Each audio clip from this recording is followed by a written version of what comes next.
Hello. Good afternoon കൂട്ടുകാരെ. ഇന്ന് നേരം വൈകിട്ടോ, ഞാൻ പുറത്ത് പോയേക്കായിരുന്നു. ഇപ്പോൾ വന്നുള്ളൂ. ചെമ്പനീർപ്പൂവിൻ്റെ കഥ പറയാൻ വേണ്ടിയിട്ട് നേരം വൈകി.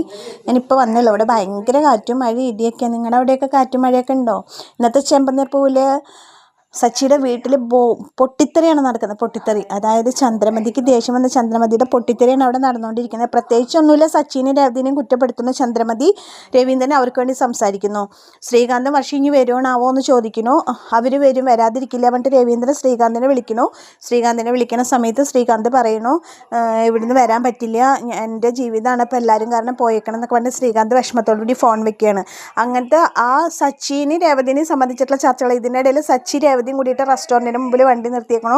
ഇത് എന്തിനാ ഇവിടെ നിർത്തിയേക്കണോ ചോദിക്കുമ്പോൾ ഭക്ഷണം കഴിക്കാനാണ് പറയുന്നത്. അപ്പോൾ രേവതി പറയുന്നത് എനിക്കിപ്പോൾ കഴിക്കാൻ പറ്റിയ മാനസികാവസ്ഥയിലല്ല. പറയുമ്പോൾ അവൻ പറയുന്നത്, നീ ഇപ്പോൾ ഭക്ഷണം കഴിക്കാൻ എൻ്റെ കൂടെ വന്നില്ലെങ്കിൽ ഞാൻ ബാറിലേക്കാണ് പോവുക, എനിക്കിപ്പോൾ 2 കഴിക്കാൻ പറ്റിയ മാനസികാവസ്ഥ എന്നൊക്കെ പറഞ്ഞിട്ട് രേവതിയോട് പറയുമ്പോൾ രേവതി പറയുന്നത് വേണ്ട, ഞാൻ കഴിക്കാൻ വരാൻ വേണ്ടി അവർ റെസ്റ്റോറൻറ്റിലേക്ക് ഭക്ഷണം കഴിക്കാൻ പോകുന്നു.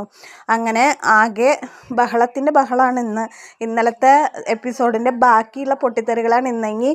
ബാക്കി സച്ചിക്ക് രേവതിക്കുള്ള പൊട്ടിത്തെറി അറിയണമെന്നുണ്ടെങ്കിൽ അവർ വീട്ടിലെത്തണം, എന്നാലല്ലേ അറിയാൻ പറ്റുള്ളൂ. അപ്പോൾ നമുക്ക് നാളത്തെ എപ്പിസോഡിനായിട്ട് കാത്തിരിക്കാം കൂട്ടുകാരെ. അപ്പോൾ എല്ലാവർക്കും ബൈ.